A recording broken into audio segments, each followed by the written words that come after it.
Olá, caro ouvinte! Será que existe um jeito de preservar a imagem do influencer na internet? É verdade que o influenciador digital pode ser responsabilizado por eventual publicidade? Um patrocinador pode destruir sua reputação? Já adianto que para todas as perguntas a resposta é sim. Sim, há formas de se preservar a imagem na internet.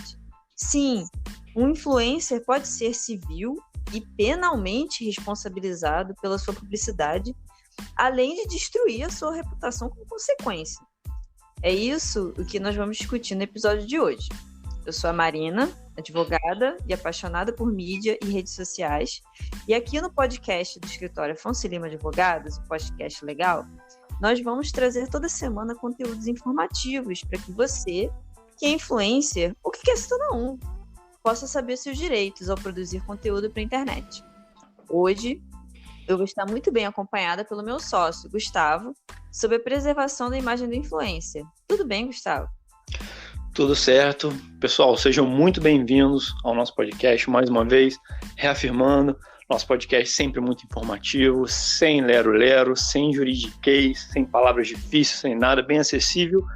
E hoje um assunto um tanto quanto polêmico, bem específico, né, da nossa área de atuação, que é essa questão da publicidade e a responsabilidade que um digital influencer, um influenciador digital, seja ele youtuber, seja ele do Instagram, seja ele da Twitch, seja de qual plataforma for, se isso causa algum tipo de impacto nessa relação comercial e como que a gente vai conseguir desdobrar isso na forma jurídica de forma bem simples, certo? Então a primeira pergunta que a gente se faz aqui, Marina, é se um influenciador digital pode ser responsabilizado por um publi mesmo que seja um publi de um post.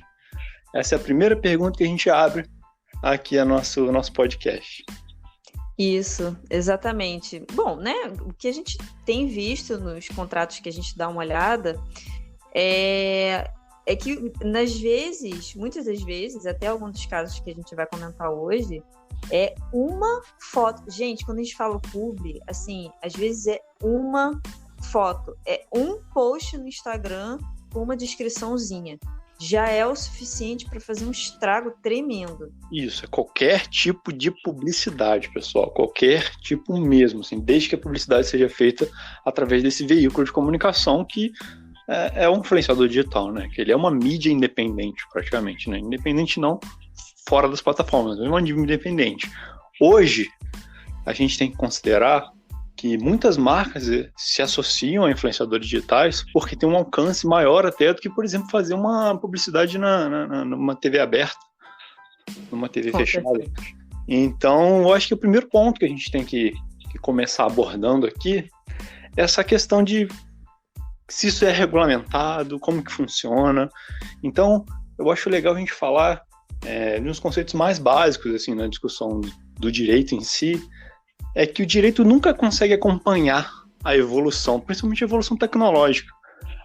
O direito, as leis, enfim, o legislador, os juristas todos, a gente está sempre correndo atrás. E essa publicidade dos influenciadores digitais é muito nova e extremamente rentável. E isso faz com que a gente debruce sobre essa matéria, estude sobre essa matéria e as consequências jurídicas advindas disso.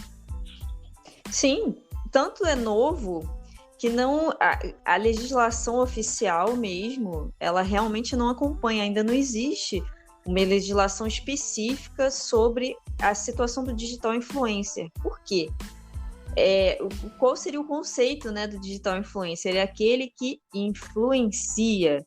Não é exatamente aquele conceito normal do garoto propaganda, que às vezes pode ser um artista ou um atleta que a gente conhece na publicidade desde a década de 60, 70, né? O digital influencer, ele é completamente diferente. Então, assim, hoje, o máximo que a gente tem de norma, por assim dizer, e eu não estou sendo técnica nem um pouco, são as normas do CONAR, né? O CONAR é um órgão autorregulamentador da publicidade. E o CONAR, ele tem algumas diretrizes sobre como os influenciadores poderiam fazer a sua publicidade, fazer os publis de uma forma mais correta. Mas, legalmente, ainda é muito complicado, assim, é um ajuste, não é, Gustavo?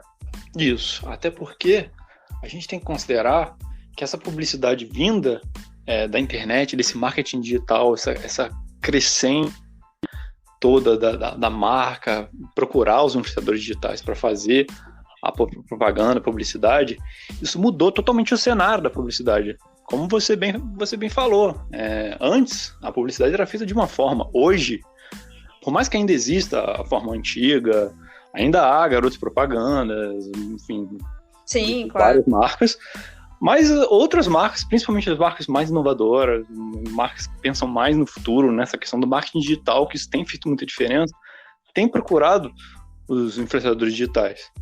E a gente, como sabe, isso traz um poder para o influenciador digital, certo? Porque ele tem esse poder de negociação, ele vai receber um valor vultuoso, assim, a depender da campanha publicitária, e com grandes poderes vem grandes responsabilidades, né? Como diria o tio Ben, né, do Homem-Aranha. Então a gente tem que considerar isso sempre. Até porque tem a questão de quebra de confiança com o público, né? O grande poder do influencer é justamente ele garantir a qualidade do produto, ele avalizar, sempre reafirmar que ele está dando a opinião real dele sobre determinado produto, ainda que seja um publi, que a credibilidade dele é o que faz ele ter, não deixa de ser, de uma certa forma, o poder sobre quem segue, quem acompanha o influencer. Né? E a gente tem que considerar também, gente, um detalhe, só um parênteses muito importante, porque grande parte dos influenciadores digitais que são gigantescos na internet tem um público infantil. E a gente, como a gente tem que sempre alertar, o público infantil ele é muito influenciável. Então vocês têm, como influenciadores digitais, ou que pretendam ser, tem que tomar muito cuidado com essa questão. Sempre envolve criança, mas em geral, não só com crianças, como adultos também. As pessoas seguem vocês por algum motivo. Seguem vocês porque gostam do trabalho de vocês, gostam do nicho de atuação, de produção de conteúdo. E essa responsabilidade sobre uma divulgação de determinado produto é como se vocês tarimbassem um selo de qualidade. Ó, esse produto aqui eu uso e recomendo. É por isso que é tão valioso assim uma publicidade por um digital influencer, e é por isso que vocês sim estão envolvidos dentro dessa cadeia produtiva da marca, e a marca sabe disso. Tanto é que cobra valores bem altos, como a gente bem sabe, às vezes até por uma publicação de uma foto só, porque isso tem um alcance gigantesco, mas o alcance é dos seus seguidores. Então é sempre bom ter isso em mente. Sim, com certeza. E até complementando isso, eu convido todo mundo que estiver ouvindo a gente, que gostar do nosso conteúdo, a dar uma olhadinha no último episódio que a gente fez, em que a gente também ressalta que até mesmo nas políticas das plataformas, por exemplo, do YouTube, tem exatamente hipóteses em que você pode sofrer strike por produzir conteúdo enganoso ou prejudicial para crianças. Então, para vocês verem como está tudo ligado, tudo conectado. Então, convido também o pessoal que estiver ouvindo, só fazendo o jabazinho, né, básico, a também acompanhar o nosso último episódio do nosso podcast legal. Isso. E só mais um detalhe, apenas para ilustrar para o pessoal, para eles entenderem melhor por que um influenciador digital faz parte dessa cadeia de produção de um produto. Porque o marketing ele faz parte dessa cadeia de produção de venda de um produto. O produto ele é elaborado, ele pega um fornecedor, faz um determinado produto, ele segue a cadeia, chega na parte do marketing, que é a parte de venda, que é o business. E vocês fazem parte dessa questão. Tanto fazem parte, que só para ilustrar para vocês, para ficar bem claro, quando vocês têm porcentagem de venda sobre determinado produto. Digita o cupom fulano para ganhar 10% de desconto. Vocês fazem parte, vocês lucram em cima das vendas. Então não tem como a gente dizer, depois de eventual problema, que vocês não fizeram parte, que vocês se isentam, que vocês não sabiam que o produto era ruim nem nada, gente. Vocês fazem parte dessa cadeia, como se vocês fossem vendedores. do produto.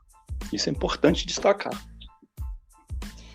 E tanto isso pode realmente causar problemas, que eu tenho até um exemplo de um caso que aconteceu aqui no estado do Rio, na comarca de Barra Mansa, comarca do interior, que uma influencer, Virgínia Fonseca, ela teve que restituir para uma mulher R$ 2.600, porque essa mulher, que é uma seguidora da Virgínia, comprou um celular iPhone numa loja que foi indicada pelo influencer, tá? E depois se descobriu que, na verdade, essa tal, aspas, loja era um golpe. E ela ficou, no fim das contas, sem o dinheiro e sem o produto. E o que ela fez? Ela entrou com um processo contra a influencer. E a influencer foi condenada a pagar o celular para a seguidora dela. Sim. Isso é uma decisão judicial que foi decidida já, inclusive, em segunda instância, ou seja, teve recurso e mesmo assim, na outra instância, os juízes bateram o martelo, não, vai ter que devolver, vai ter que pagar. Para o pessoal não achar que é caso isolado, a gente pode citar outros exemplos, inclusive um recentíssimo, que ainda não teve esse desdobramento judicial, que foi essa questão do kit Covid, né? Que alguns influenciadores foram pagos pelo governo federal, pelo Ministério da Saúde, para divulgar um suposto tratamento precoce.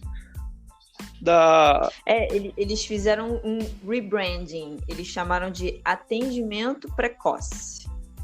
Sim, sendo pagos para isso. Quer dizer, a gente ainda não fazendo um exercício de futurologia aqui, não tem como saber o impacto que isso vai causar no alcance dessas pessoas, né? No engajamento delas, mas num primeiro momento, até por vários influenciadores digitais terem vazado informações de preço, vazado informações, inclusive fazendo o texto se desculpando, se dizendo arrependido, a gente já sabe que isso foi um baque. Não, e até porque isso vai trazer realmente muitos problemas para eles, porque isso está sendo levantado pelo TCU, Tribunal de Contas da União, e pediu explicações sobre isso. Olha o tamanho do problema, tá ficando um negócio gigante. É por isso que a gente sempre ressalta. Tem que saber o que se está divulgando. Eu sei que o dinheiro é bom, eu sei que a publicidade faz o canal crescer, dependendo da publicidade, mas uma publicidade negativa dessa, gente, isso tende a causar um problema na reputação de vocês, e isso para depois ser apagado é um problema, porque brasileiro, quando pega raiva, o público, quando pega raiva, a gente tem vários exemplos de cancelamento sobre isso. Não viu o que aconteceu com a Conká? Pois é. E assim, outro caso que me vem à cabeça, assim, de bate-pronto, é a gente falar da Gabriela Pugliese, que é uma influenciadora digital fitness, que preza por saúde e bem-estar, e, enfim, pegou Covid, foi fazer uma festa de comemoração, ela se achou no direito de comemorar. Você tá feliz porque você se curou do vírus, é uma excelente notícia, concordo. Agora, fazer uma aglomeração para comemorar, para infectar o resto das pessoas, aí já acho um problema.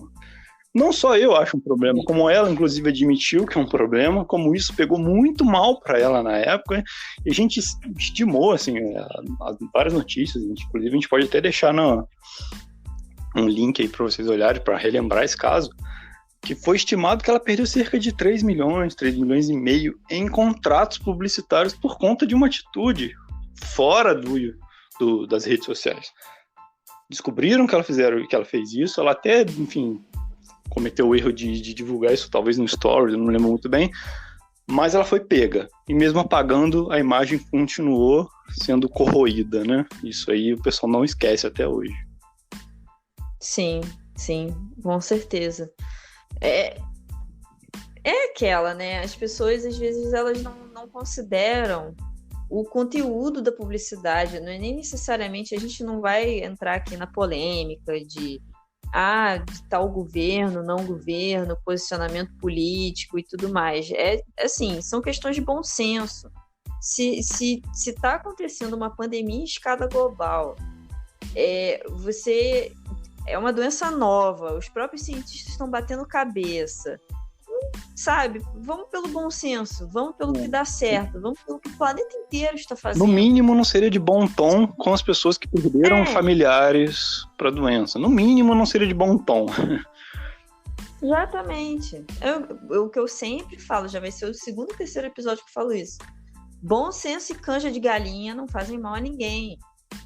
Pelo amor de Deus. Isso. Então, seguindo adiante, ok, né? Acho que já deu para entender que você tem que preservar a sua credibilidade, você tem que preservar a sua imagem. Mas tem formas de preservar a imagem e reputação, meu caro sócio? Sim, com certeza, né? A primeira dica que a gente dá para vocês é: conheça bem a empresa que está oferecendo um contrato de publicidade para vocês. Mas conheça bem mesmo. Estude os produtos, estude pós-venda, estude como é feita a venda, o que envolve, se o produto tem qualidade, se o produto não tem qualidade.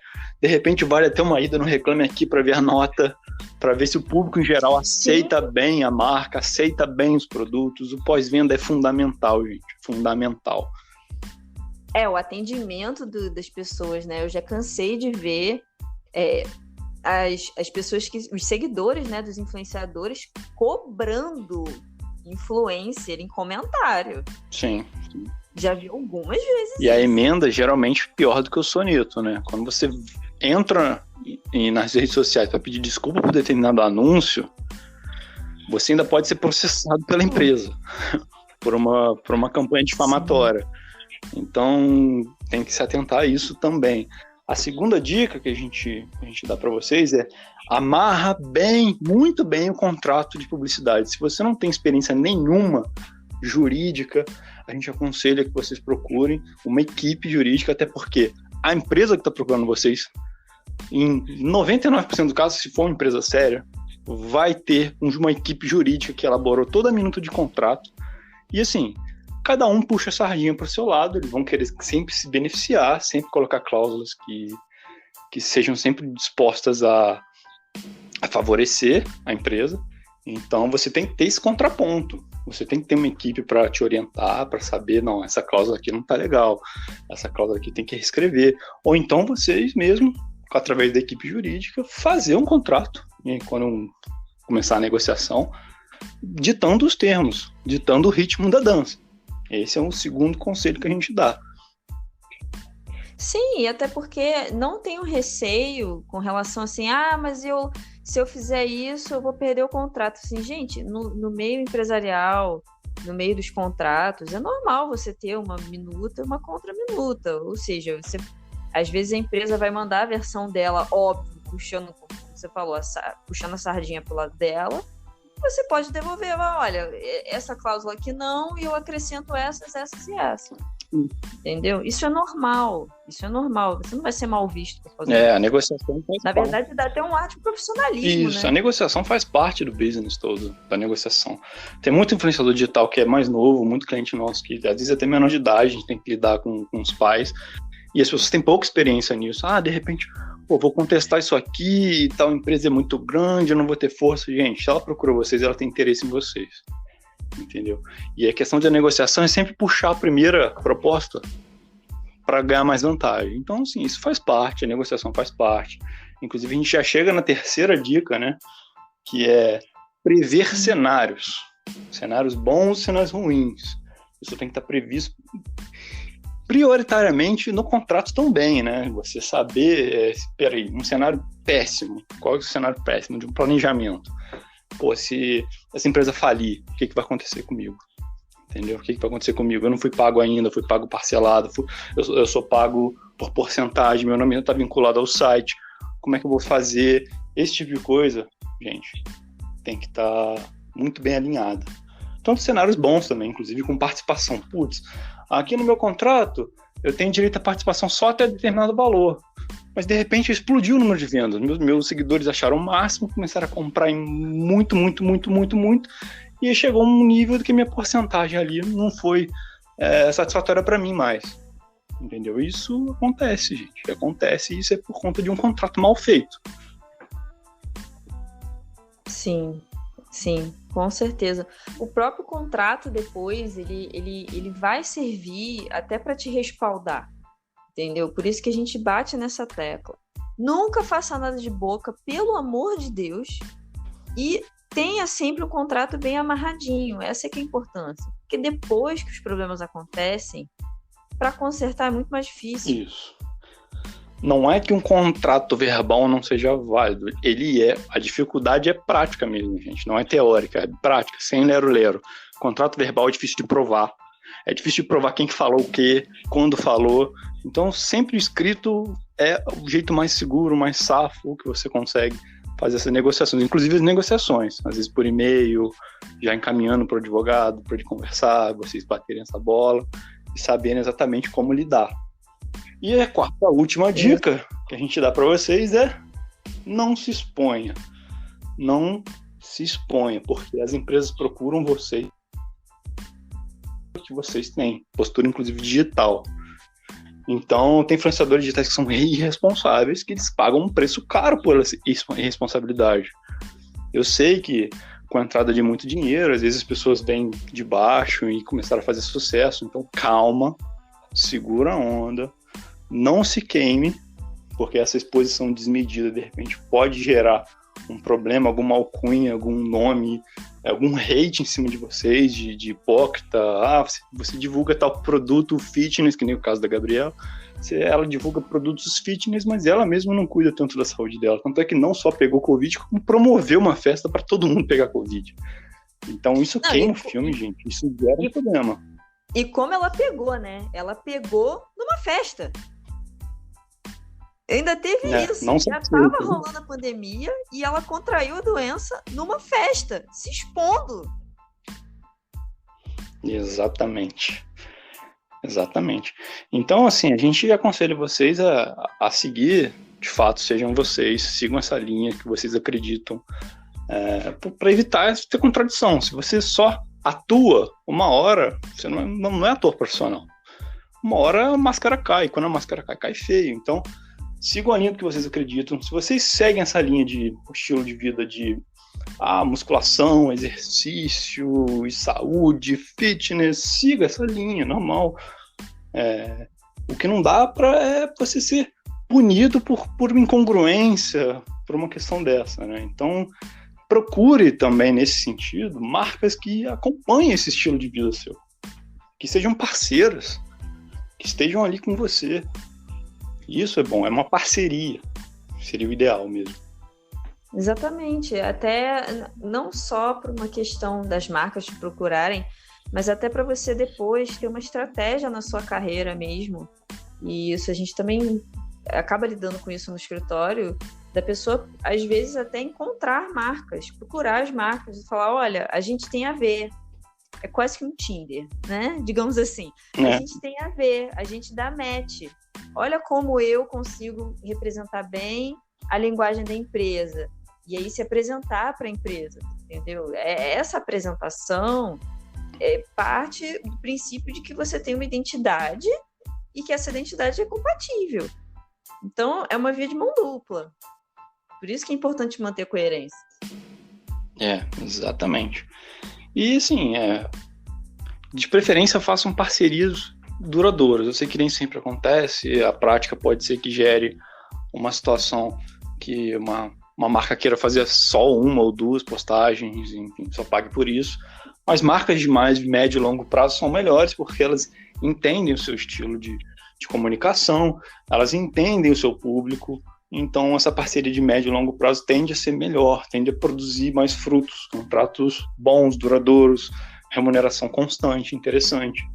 Isso é muito legal da gente saber. E essa questão que a Marina falou de você procurar, isso é bem legal também, porque, assim, dependendo da situação, isso pode também gerar uma negociação bem interessante e os contratos de publicidade realmente começarem a pipocar.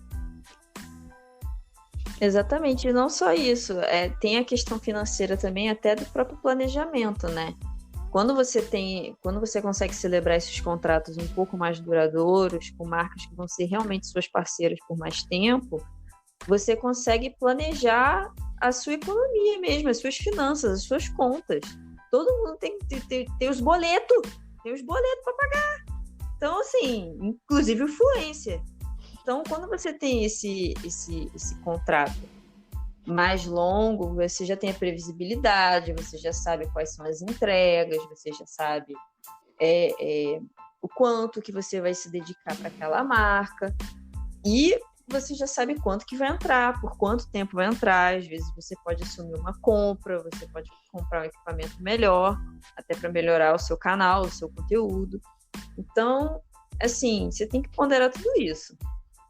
Exatamente. E a dica final que a gente tem é, repetindo, consulte um advogado especialista em direito digital, que ele possa te dar, junto com a equipe dele, o suporte necessário para ver essa negociação, para ver essa análise de cada uma das cláusulas, se isso é bom para você, se isso é bom para a empresa, e se, de repente, tem a questão de contrato de exclusividade ou não, quanto é que isso vale no final das contas. Então, isso tudo tem que ser ponderado, e o ideal mesmo é que seja um contrato assessorado por uma equipe jurídica especializada. E isso é o fundamental, gente. Sim, com certeza. Bom, gostaram? Espero que vocês tenham gostado. Se vocês gostaram bastante, curte, compartilha, espalha a palavra. Toda semana tem conteúdo novo por aqui, e a sua inscrição, você seguir, salvar o nosso podcast é um incentivo pra gente. Por hora é isso, a gente se vê nos próximos episódios. Semana que vem a gente vai estar por aqui. Um abraço para todo mundo e tchau, tchau. Um abraço, pessoal. Tchau, tchau.